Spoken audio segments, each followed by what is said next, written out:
Hello दोस्तों आज की इस वीडियो में हम लोग हल करने वाले क्लास 9 के मैथ का जो चैप्टर है 7 त्रिभुज, ठीक है। उसी के जो प्रश्नावली है 7.3, तो इसी को हम लोग हल करने वाले हैं। देखिए इससे पहले जो भी प्रश्नावली है, जो भी एग्जाम्पल है और जो भी प्रमेय है, ठीक है, वो सारा चीज़ हमने बता दिया है, ठीक है। अगर आपको उस वीडियो को देखना है तो इसी वीडियो के नीचे डिस्क्रिप्शन में सारा लिंक मिल जाएगा, वहाँ से आप जाकर देख सकते हैं, ठीक है। और प्ले लिस्ट भी बना रखा है, ठीक है। प्ले लिस्ट में अगर आप जाएंगे तो वहाँ पर टोटल वीडियो आपको मिल जाएगा, ठीक। तो चलिए इस प्रश्नावली को हल करते हैं। तो देखिए इसमें कह रहा है कि त्रिभुज ABC और DBC एक ही आधार BC पर बने दो समद्विबाहु त्रिभुज हैं, ठीक है। समद्विबाहु मतलब कि ऐसा त्रिभुज जिसकी दो भुजाएं आपस में बराबर हो, ठीक है। तो देखिए यहाँ पर ये आपका ABC है और यहाँ पर ये DBC है, ठीक है। तो समद्विबाहु त्रिभुज में जैसे अगर इसमें ये वाला बराबर होगा, इसमें ये वाला बराबर होगा, ठीक है। एक ही भुजा है, यही वाला BC आपका एक ही भुजा है, तो एक ही भुजा पर स्थित है दोनों त्रिभुज, ठीक। अब कह रहा है कि A और D भुजा BC के एक ही ओर स्थित है, ठीक है। तो ये देखिए A और ये D दोनों क्या एक ही ओर है तो स्थित है। यदि AD बढ़ाने पर BC को P पर प्रतिच्छेद करता है, कहता है कि ये जो AD है, यहाँ से यहाँ तक AD है, अगर इसको हम बढ़ा दें तो ये BC भुजा पर P बिंदु पर प्रतिच्छेद करने लगता है, ठीक है। तो हमें बताना है कि त्रिभुज ABD सर्वांगसम है ACD के। ABD मतलब ये वाला त्रिभुज ACD इस त्रिभुज के सर्वांगसम है, ठीक है। ये वाला त्रिभुज क्या इस त्रिभुज के सर्वांगसम है, ये चीज़ हमें बताना है, ठीक है। उसके बाद से ABP सर्वांगसम है ACP के, ठीक है। तो चलिए सबसे पहले इसी को हल करते हैं। तो हमें क्या क्या मालूम है वो चीज़ देख लेते हैं कि AB AC के बराबर है, ठीक है। तो AB बराबर AC है, ठीक है। उसके बाद से BD CD के बराबर है, BD बराबर CD है, ठीक। इतना हमें मालूम तो हमने लिख दिया। अब इसके बाद से ज्ञात करना है, ठीक है। तो ज्ञात करना है, ठीक है। तो यही वाला चीज़ हम इसमें भी लिखेंगे, ठीक है। तो चलिए लिख देते हैं। अब देखिए यहाँ पर हमने सारा कुछ नोट कर दिया, ठीक है। तो ज्ञात करना ये वाला भी हमारा हो गया, ठीक है। अब आते हैं प्रमाण पर, ठीक है। अब देखिए ये सारा चीज़ आपको भी करना पड़ेगा, ये समझ लीजिए कि आपका 2 नंबर का काम हो गया, ठीक है। 6 नंबर का इस टाइप का क्वेश्चन आएगा। अब देखिए इसमें क्या करेंगे, पहला चीज़ हमें ABD सर्वांगसम है ACD की, तो इसी चीज़ को हम लिख देंगे यहाँ पे कि त्रिभुज ABD तथा त्रिभुज ACD में ठीक है, ये चीज़ कर देंगे। अब इसमें फिगर में ढूंढ लेंगे कि ABD और ACD है कहाँ पर। तो ABD और ACD मतलब कि इस त्रिभुज में और इस त्रिभुज में हमें देखना है, ठीक है। तो हमें पता है कि ये वाला AB AC के बराबर है, तो सिंपल हम यहाँ पर लिख लेंगे कि AB बराबर AC, ये दिया हुआ है, पहले से ही क्वेश्चन में लिखा हुआ था, तो लिख देंगे कि दिया है, ठीक है। अब इसके बाद से देखिए कि इस वाले त्रिभुज को जब हम बना रहे हैं तो हमें AD भुजा की ज़रूरत पड़ रही है, ठीक है। और जब हम इस वाले त्रिभुज को भी बना रहे हैं, ठीक है, ACD को, तभी हमें AD भुजा की ज़रूरत पड़ रही है, मतलब कि AD क्या है, दोनों में कॉमन है, ठीक है। तो यहाँ पर लिख देंगे कि AD बराबर AD, ठीक है। कॉमन को हिंदी में कहते हैं उभयनिष्ठ, तो यहाँ पर लिख देंगे कि उभयनिष्ठ, ठीक है। ये चीज़ क्लियर हो गया। अब इसके बाद से देखिए इसमें क्या कर रहे हैं, इसमें ये वाला जो भुजा है, ठीक है, इस त्रिभुज का ये वाला जो भुजा है इस त्रिभुज के इस वाले भुजा के बराबर है, मतलब कि BD CD के बराबर है। तो सिंपल यहाँ पे लिख देंगे कि भुजा जो BD है बराबर है CD के, ठीक है। ये भी हमें पता है, दिया था, तो यहाँ लिख देंगे कि दिया है। ये चीज़ क्लियर हो गया। अब इसके बाद से बस हमारा अब आंसर आ चुका है, ठीक है। तो किसी भी त्रिभुज में यहाँ पर जैसे कि यहाँ पर क्या है, तीन संगत भुजा क्या है, आपस में बराबर मिल चुका है, ठीक है। तो हमें मालूम है कि किसी भी दो त्रिभुज में अगर 3 संगत भुजा अगर आपस में बराबर है तो वो त्रिभुज क्या होता है, सर्वांगसम होता है। तो लिख देंगे सिंपल कि यहाँ पर लिख देंगे इसलिए त्रिभुज ABD सर्वांगसम है त्रिभुज ACD के, कैसे रीजन देना पड़ेगा, तो तीन संगत भुजा क्या आपस में बराबर है, तो लिखेंगे एस एस एस सर्वांग समता से। सिंपल आपका आंसर आ गया। ठीक है, यही चीज़ ना ज्ञात करना था, ये वाला ABD ACD के सर्वांगसम है या फिर नहीं है, तो सर्वांगसम है, ये चीज़ हमने ज्ञात कर दिया। ठीक है, अब आप लोगों को कन्फ्यूजन हो कि ये चीज़ क्या है। ठीक है, तो ये आपका परमेय है और इस पर हमने ऑलरेडी वीडियो बना दिया। अगर आपने शुरू से देखा होगा सारा कुछ तो आपको ईजिली समझ में आ गया होगा। ठीक है, और नहीं तो आपका डिस्क्रिप्शन में लिंक है, वहाँ से जा करके सारा परमेय देख सकते हैं। ठीक, तो चलिए, पहला हमारा क्लियर हो गया। दूसरा हमारा ABP और सर्वांगसम बताना है ACP, इसको हमें ज्ञात करना है। तो हमारा पहला हो गया। अब दूसरा पर आते हैं, क्या बताना है, तो जो बताना है उसी चीज़ को लिख लेंगे। ठीक है, ABP और ACP, तो लिखेंगे त्रिभुज ABP तथा त्रिभुज ACP में। ठीक है, जैसे ये वाला किया सेम उसी तरीके से। अब इसमें ABP और ACP है कहाँ, ABP। ठीक है, ये वाला त्रिभुज आप सही से देख लीजिए, ABP और ACP मतलब कि इस वाले त्रिभुज में।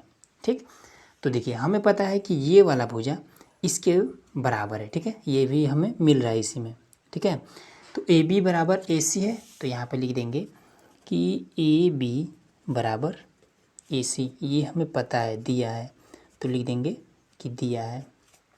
ठीक, अब इसके बाद से इसमें क्या मिलेगा, तो इसमें जो AP है, ठीक है, जैसे इस वाले त्रिभुज को जब हम बनाएंगे तो AP हमें मिलेगा, इस वाले त्रिभुज को जब हम बनाएंगे तो भी AP हमें मिलेगा। ठीक है, तो हम लिख देंगे कि AP बराबर AP, दोनों में कॉमन है तो लिख देंगे उभयनिष्ठ।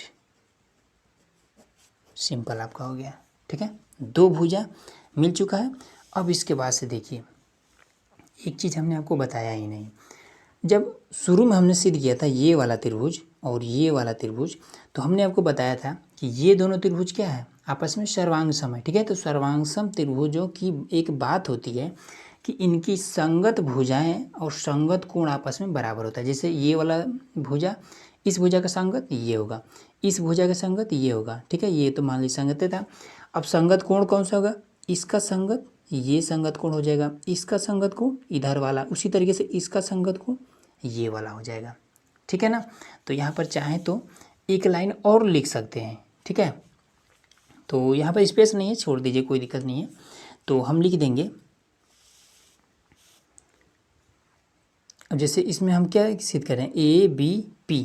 ठीक है, इस वाले त्रिभुज में ये कोण और इस वाले त्रिभुज का ये कोण आपस में क्या है, बराबर है। तो इसी चीज़ को हम यहाँ पे लिख देंगे कि कोण कैसे लिखेंगे, BA और P। ठीक है, BAP बराबर है किसके, CAP के, मतलब इधर वाले कोण के। ठीक है, तो लिख देंगे कोण CAP के। ठीक है, अब यहाँ पर रीजन बताना होगा कि ये कैसे बराबर है। ठीक है, तो हम लिख देंगे कि सर्वांगसम त्रिभुज के संगत कोण, सर्वांगसम त्रिभुज के संगत कोण। ठीक है, ये समझ में आ रहा है ना कि कहाँ से सर्वांगसम है। यहाँ पर हमने ऑलरेडी इसको बता रखा है कि ये ABD ACD की सर्वांगसम है। ठीक है, तो इसका संगत कोण यही वाला है। ठीक, तो ये चीज़ हो गया। अब यहाँ पर हमें क्या मिल चुका है, हमें मिल चुका है ये इसके बराबर मिल चुका है, ये वाला साथ में मिल चुका है और एक एक कोण मिल चुका है। ठीक है, तो हम कहेंगे कि किसी भी दो त्रिभुज में दो संगत कोण, मतलब दो संगत भुजा और एक संगत कोण अगर आपस में बराबर है तो कहेंगे कि तब त्रिभुज ABP सर्वांगसम होगा त्रिभुज ACP के। कैसे, दो संगत भुजा और एक संगत कोण, तो यस सर्वांग समता से।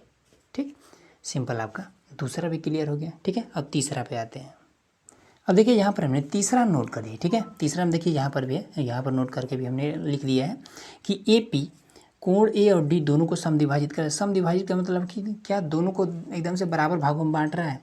AP, ये वाला जो AP रेखा है, ठीक है, कोण A, मतलब इस वाले को देखिए यहाँ पर ये क्या है, ये AP क्या है, एकदम से बीचों बीच है ना। तो हमें ज्ञात करना है कि क्या ये वाला, ये जो AP है इस कोण A और ये कोण जो D है, ये वाला कोण D, इसको बराबर बराबर बांट रहा है। तो देखिए कैसे, हमने अभी आपको बताया था कि ये वाला त्रिभुज, ठीक है, इस त्रिभुज के सर्वांगसम है, ठीक है। अब सर्वांगसम त्रिभुज के ये संगत कोण इसके संगत कोण के बराबर होगा, ठीक है। इसका संगत कोण ये, मतलब ये इसके बराबर होगा।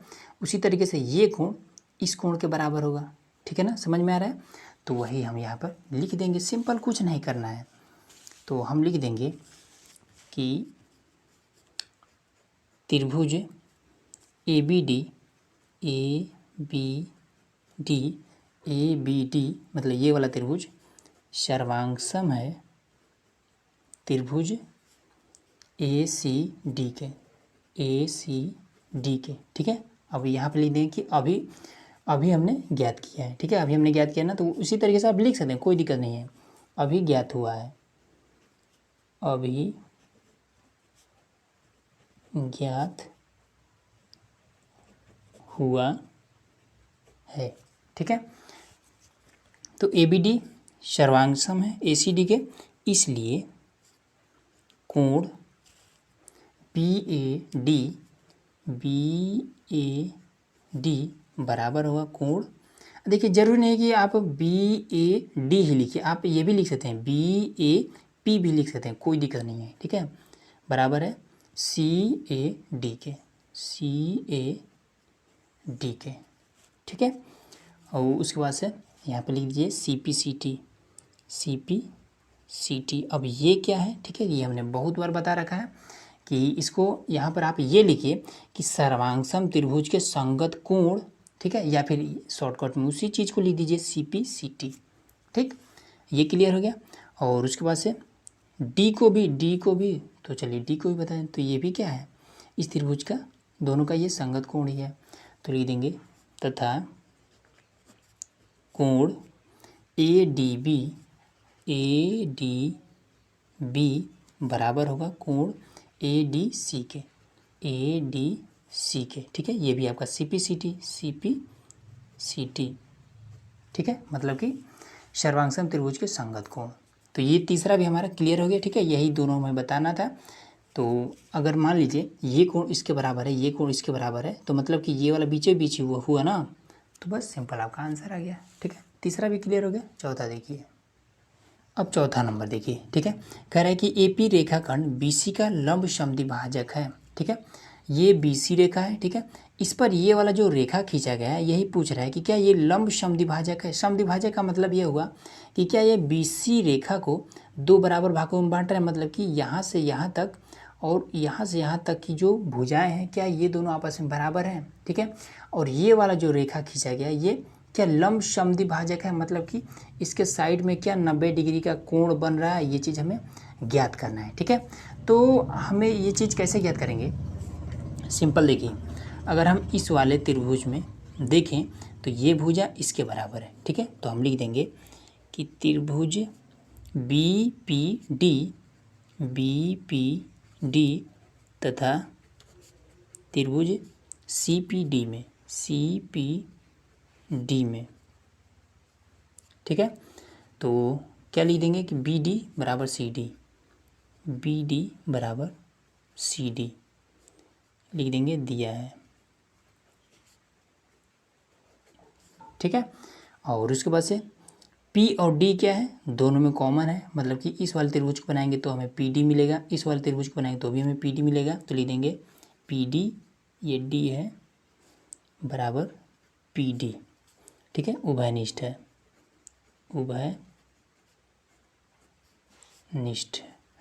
ठीक है लिखिए या ना लिखिए, कोई दिक्कत नहीं है। और उसके बाद से इसमें हमारा एक और क्या मिल जाएगा कि जब, हाँ, एक नियम होता है कि इस तरीके का कोई भी अगर त्रिभुज दिया है और ये भुजा इसके बराबर है, ठीक है, तो इसके सामने वाला ये कोण और इसके सामने वाला ये कोण आपस में बराबर होता है, ठीक है। तो इसलिए कोण B बराबर होगा कोण C के, ठीक। तो रीजन दे देंगे कि बराबर भुजा के सम्मुख कोण, ठीक है, बराबर भुजा के सम्मुख कोण। सिंपल आपका हो गया। ठीक है, अब इस तरीके से हमें इसमें क्या मिल चुका है, हमें दो संगत भुजा बराबर मिल चुका है और एक कोण बराबर मिल चुका है। ठीक है, तो हम कहेंगे कि त्रिभुज बी पी डी सर्वांगसम है त्रिभुज सी पी डी के। ठीक है, कैसे, दो संगत भुजा और एक संगत कोण, यस ए यश सर्वांग समता से। ठीक है, अब इसके बाद से देखिए कि जब दो त्रिभुज आपस में सर्वांगसम हो तो उसके संगत भुजा और संगत कोण आपस में बराबर होते हैं। इसका संगत ये, इसका संगत ये। ठीक है, तो इसका संगत ये है, मतलब कि जितना बड़ा ये होगा उतना ही बड़ा ये होगा। ठीक है, तो लिख देंगे कि तब बी पी बराबर पी सी, बी पी बराबर पी सी। ठीक है, तो यहाँ पर लिख देंगे सी पी सी टी।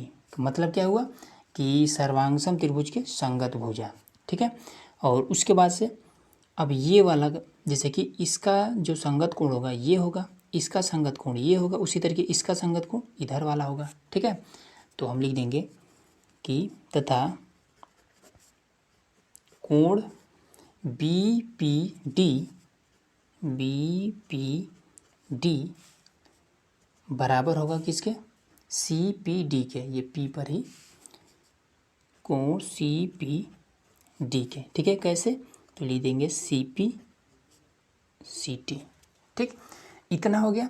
अब इसके बाद से आप एक चीज़ समझिए, इस तरीके से कोई रेखा खींचा हो। ठीक है, और इस पर अगर ऐसे कोई भी रैंडमली इस तरीके से एक तिर्यक रेखा खींच देते हैं। ठीक है, तो हमें पता है कि इस रेखा का ये इधर का ये पूरा साइड कितने डिग्री का होता है, तो सबको पता है 180 डिग्री का होता है। ठीक है, अब ये कोण कितने डिग्री का हमें नहीं मालूम है, ये कोण कितने डिग्री का हमें नहीं मालूम, लेकिन हाँ अगर दोनों कोणों को जोड़ दिया जाए तो 180 डिग्री का हो जाएगा। सेम वही चीज़ यहाँ पर, इधर का कोण हमें नहीं मालूम है इस समय कि कितने डिग्री का है, इधर का कोण हमें नहीं मालूम है कितने डिग्री का है, लेकिन ये तो हमें मालूम है कि दोनों कोणों को अगर जोड़ दें तो 180 डिग्री हो जाएगा। ठीक है, तो वही काम करेंगे, बी पी डी और सी पी डी दोनों को जोड़ करके लिख देंगे।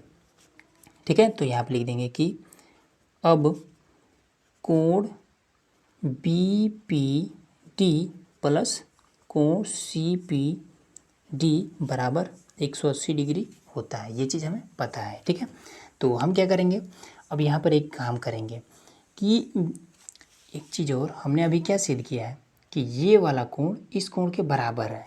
ठीक है, देखिए यहाँ पर कि B P D C P D के बराबर है। ठीक है, तो सी पी डी के स्थान पर हम, जैसे कि यहाँ पर सी पी डी और बी पी डी आपस में एकदम से बराबर है, तो आप चाहें तो इस वाले को उठा करके यहाँ पर रख दें या फिर इस वाले को उठा करके यहाँ पे रख दें, कोनो दिक्कत नहीं है। ठीक है, तो हम क्या कर देंगे, किसी को भी रख लेते हैं, तो बी पी डी प्लस में इसके स्थान पर भी बी पी डी ही रख लेते हैं, दोनों बराबर है तो किसी के स्थान पर कोई रख सकते हैं।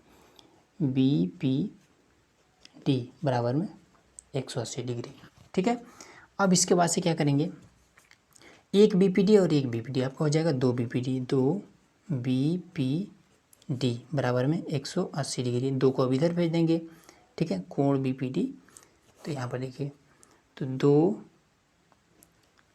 कोण बी पी डी बराबर में 180 डिग्री है। ठीक है, तो दो किधर भेज देंगे, तो कोण बी पी डी बराबर में क्या चाहिए, ये गुणा कर दिया जाएगा, भाग करने लगेगा, तो 180 भागे 2 काट देंगे, तो कोण बी पी डी बराबर में क्या आ जाएगा, 90 डिग्री आ जाएगा। ठीक है, तो बी पी डी, तो बी पी डी आपका कितना आ गया, 90 डिग्री। ठीक है, बी पी डी ये आपका आ गया 90 डिग्री। ठीक है, और इधर हमें पता है कि जितना डिग्री ये है उतना ही डिग्री ये है। ठीक है, तो इसलिए दोनों क्या हो गया, 90 डिग्री हो गया। अब 90 डिग्री हो गया मतलब कि ये क्या है, एक शीर्ष लंब है।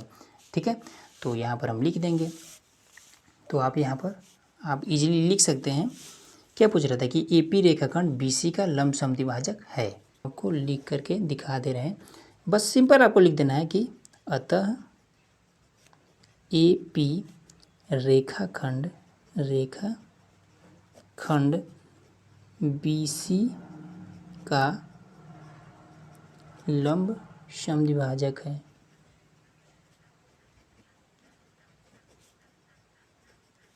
सिंपल आपका आंसर हो गया। ठीक है, क्वेश्चन नंबर 1 कंप्लीट हो गया। अगला देखिए।